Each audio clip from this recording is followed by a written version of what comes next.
Quatrième journée du top 14, c'est parti avec le coup d'envoi donné par le Stade Français sur la pelouse du Castres Olympique. Et un premier ballon récupéré par les Castrés, par Julien Thomas qui a échappé un premier plaquage.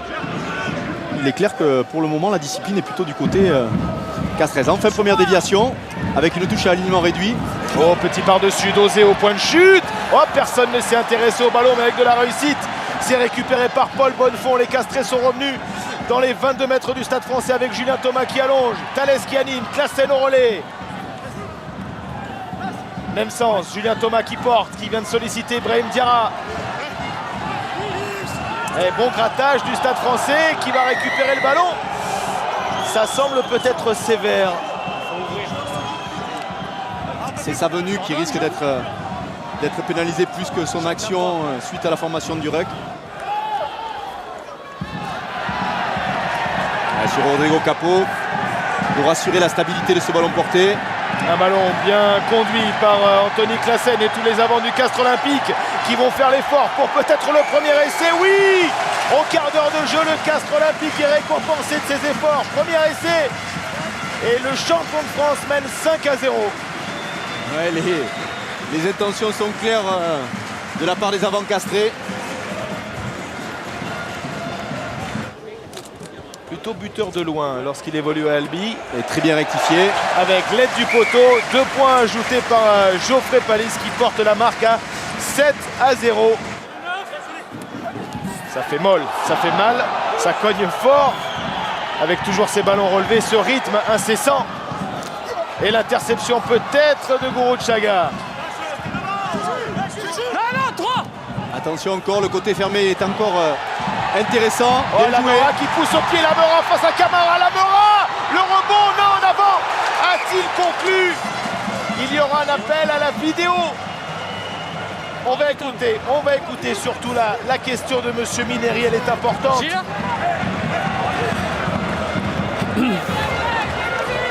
Essai ou pas essai, mais je pense qu'il y en a en avant. Hein.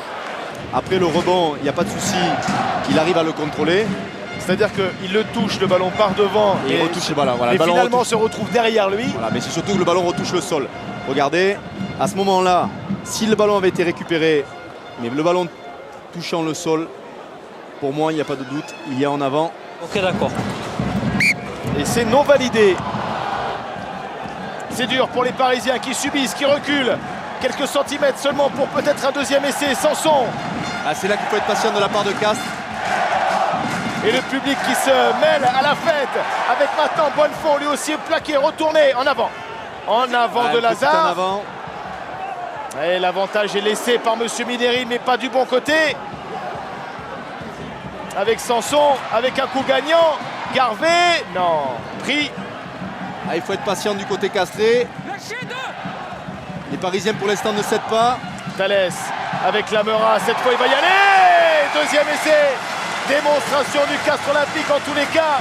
Ils ont tous les ballons et même s'il y a un en avant sur un ruck précédent, l'essai est validé. Le voilà, Julien Dupuis avec Kingi qui va jouer son duel face à Lamera. Il y a un avantage en cours. Ballon qui reste dans les mains du Stade Français avec Bosman qui va aller chercher l'essai. Il était pris. Bosman par Rémi Thalès. Le ballon qui reste dans les mains des Parisiens. Dupuis, il faut dynamiser. Mais il va plutôt maintenant laisser l'initiative au gros. Lavala à gauche ou alors à droite. Au pied des poteaux du Castres Olympique. Dupuis, fin de passe au pied des poteaux. A-t-il aplati sur la housse? Non, il passe. Avantage en cours, le bras tendu de Monsieur Mineri pour une pénalité au pied des poteaux. Ce sont de longs arrêts de jeu, c'est une longue séquence avec Lavala.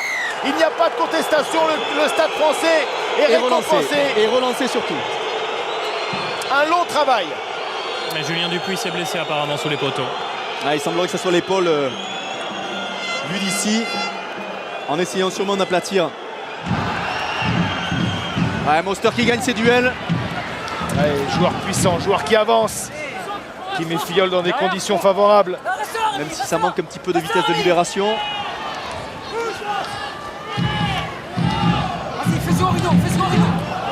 Allez, ballon de récup, il faut le déplacer,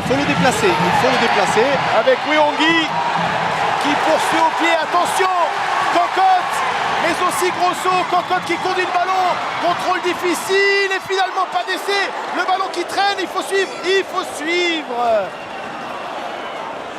Alors on prend le temps parce que monsieur Mineri a posé 2 questions, essai ou pas essai, et ensuite s'il n'y a pas essai, qui rentre le ballon dans l'embut, c'est Cocotte, donc vous l'avez parfaitement dit Hugo, ce sera un renvoi 22 mètres. Renvoi 22 mètres indiqué par monsieur Mineri, c'est bien fait. Et on repart sur la formule du début du match, à savoir un bon ballon porté. Attention à Brismac, bien épaulé par tous ses partenaires, un ballon au fond, coupé par le talonneur du Castres Olympique. Cocotte qui a levé le coup d'œil, il y a beaucoup de monde dans le fermé. Alors on va passer par là, c'est l'essai imparable. Un essai signé Brismac pour le Castres Olympique qui se détache face au Stade Français pour mener 17-10.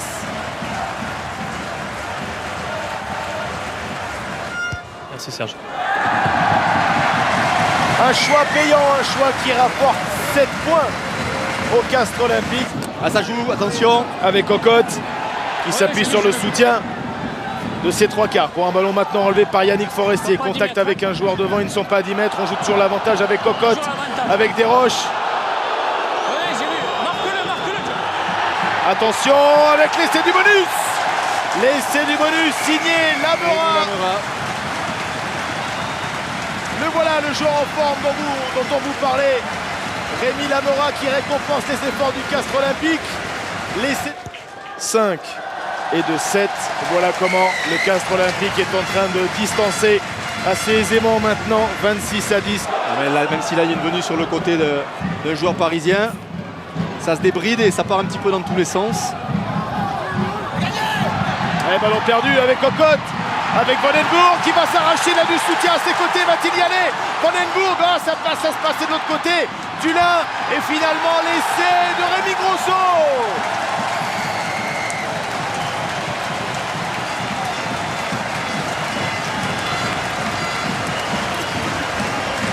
Cinquième essai pour le Castres Olympique qui passe la barre des 30 points, Hugo, mais on va le revoir. Vandenbourg, c'est compliqué un petit peu la tâche. Heureusement, tout se finit bien.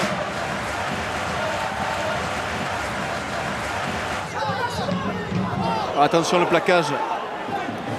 Et il est libéré dans l'intervalle. Grosso qui tape à suivre, les jambes de Grosso. Celle de Garbet, qui sera le premier, c'est Garbet. Démonstration du Castres Olympique dans cette fin de match. Et Paris sombre, Paris cool.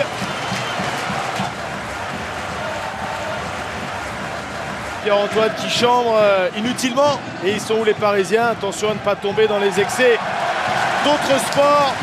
Restons concentrés sur le jeu, sur le soutien, sur l'équipe. C'est terminé.